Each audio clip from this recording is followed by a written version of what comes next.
নমস্কাৰ বন্ধু-বান্ধৱীসকল, job informative ভিডিঅ'লৈ আপোনালোকক স্বাগতম জনাইছোঁ। ইণ্টেলিজেন্স ব্যুৰোৰ আণ্ডাৰত 4,987টা পোষ্ট ইতিমধ্যে খালী হৈছে। গুৱাহাটীৰ আণ্ডাৰত খালী হৈছে 124টা।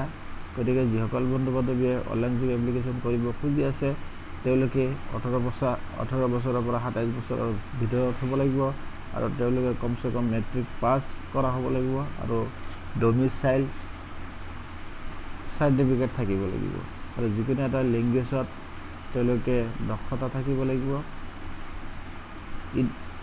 এক্সাম ফিজ হিচাপে তেওঁলোকে দিব লাগিব ইউআৰ OBC EWS সকলে 650 টকা আৰু আদাৰ সকলে 550 টকা দিব লাগিব। গতিকে যিসকল বন্ধু-বান্ধৱী অনলাইন কৰিব তেওঁলোকে 17/8/2025 তাৰিখৰ ভিতৰত অনলাইন কৰি শেষ কৰিব লাগিব। গতিকে যিসকল বন্ধু-বান্ধৱীয়ে অনলাইন কৰিব ডিসক্ৰিপশনত লিংকটো দিয়া থাকিব, এডভাৰটাইজমেন্টৰ লিংকটো দিয়া থাকিব। এডভাৰটাইজমেন্টখন ভালকৈ লক্ষ্য কৰি ভালকৈ চালি জাৰি অনলাইন যোগে এপ্লিকেশ্যন কৰি দিব। ধন্যবাদ।